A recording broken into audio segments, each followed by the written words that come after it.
مساء الخير. انا جاي اقول لك ان الشخص اللي دايما بيتعصب لارائه هو شخص محتاج يتشاف، هو شخص جعان للشوفان، ده شخص ما تشافش كفايه، بل ما تشافش اصلا من اهله.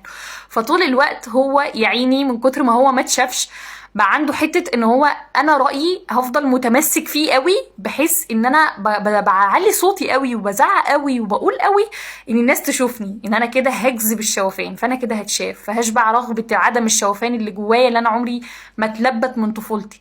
فبيصعب عليا جدا فكرة ان الناس اللي بتاخدش احتياجاتها الانسانية، اللي ما يعرفش ايه الاحتياجات الانسانية النفسية، الاحتياجات الانسانية اللي هي الاكل والشرب والحاجات دي، لا، الاحتياجات النفسية هما 3 حاجات، 3 احتياجات نفسية للإنسان المفروض تلبى. لو الحاجات دي اتلبت إن شاء الله بإذن الله ده شخص طالع سوي، هيقدر إن هو يواجه الحياة بشكل سوي، ما عندوش عقدة نقص، ما بيسعاش ورا أي حاجة، ما عندوش تعلق بأي كلبة بلدي معدية في الشارع، ما عندوش كل الكلام ده. لا، ده شخص سوي، عنده الدنيا مرتبة جوه إلى حد ما، عارف إن هو يمشي، عارف إنه إيه خطواته، عنده شبعان من الآخر، يعني شخص شبعان. ايه هما بقى ال3 حاجات النفسية دول؟ أول حاجة وهو الاحتياج للشوفان، ان الانسان محتاج يتشاف. تلاقي بنت صغيره جايه لابسه فستان، وتلاقيها جايه كده شايفه حلوه عليا مش عارف ايه كده، فهي عايزه تتشاف، هي طفله فبتعبر ببراءه طفولتها ان هي عايزه تتشاف. ففي الوقت ده احنا محتاجين ان احنا نعمل سبوت كده عليها، الله انت جميله قوي، انت تحفه، انت ازاي كده. فلما يطلع هتكبر هيبقى عندها احساس الشوفان ده ملبى، فتبقى انسانه عندها احساس الشوفان ده ملبى، فتبقى انسانه شبعانه كده ومستقره. تاني احساس وهو فكره الاستماع، ان انا اسمع الشخص اللي قدامي بيجي يتكلم فاقول له لا لا ابعد كده على فكره الموبايل، وتقعد ماسك الموبايل كده وتشوف ايه اللي فيه وخلاص يعني وتكسله.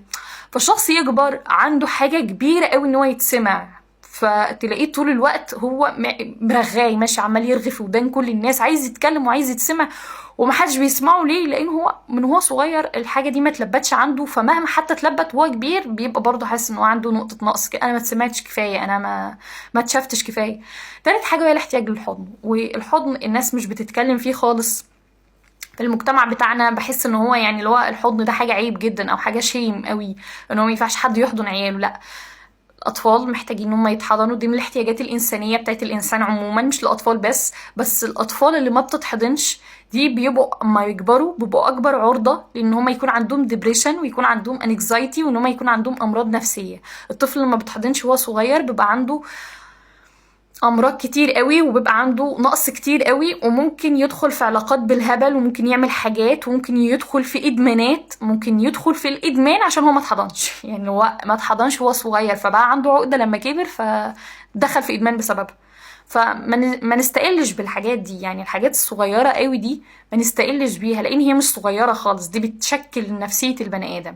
فلو احنا عندنا طفل صغير نجيبه كده نحضنه، نسمعه، نشوفه، نبين ان هو حلو ومتشاف وجميل، وان احنا شايفينه، وان احنا بنحبه من غير اي شروط، وان احنا سامعينه، لو حكى حاجة بنقدر ان احنا نسمعه، ونقدر ان احنا نستقبل منه كل الكلام ونحسس ان هو كلامه مهم، ان هو يتكلم في اي وقت، وان احنا نحضنه نلبي له احتياجه النفسي الجسدي ده، بحيث ان هو يبقى مشبع وحاسس بالامان.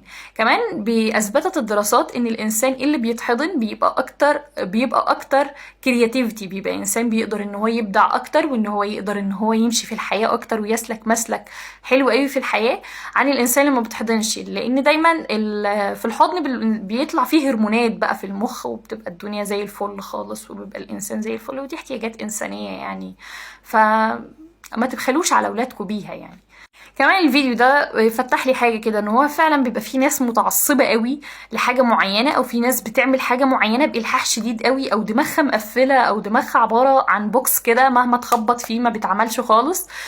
فالناس دي بتبقى مساكين جدا، لان الناس دي وهي صغيره بجد بجد عندها تروماتايز قد الدنيا خلتهم كده لما بقوا كبار. فدي بدعو اي حد يشوف الفيديو ان هو ينظر بعين الرحمة لاي حد متعصب جدا في رأيه، او متعصب جدا في حاجة معينة، او حجر ما عندوش فلكسبيليتي او ما عندوش مرونة. يعرف ان هو الشخص ده الماضي بتاعه ما كانش سهل ابدا، وان الشخص ده يعني جاي من حتة كده صعبة، هو ممكن ما يكونش عنده اويرنس بيها، او ان هو ما كانش عنده الثقافة، او ما كانش عنده العلم، او ما كانش عنده الحاجة ان هو يقدر فلكسبيليتي الحاجة دي، او ان هو يقدر يصلحها، او ان هو يقدر ان هو يكون بيفكس هيمسيلف، ان هو يقدر ان هو يصلح نفسه، او ان هو يقدر يسهل الدنيا كده على نفسه وبس. ودمتم مبدعين يا جماعة ومبسوطين في حياتكم، يعني اتمنى كل الناس تبقى مبسوطة يعني، وما يكونش حد عنده اي مشكلة خالص، ما يكونش حد متعصب لرأيه، يعني تقبلوا رأي الآخر يا جماعة.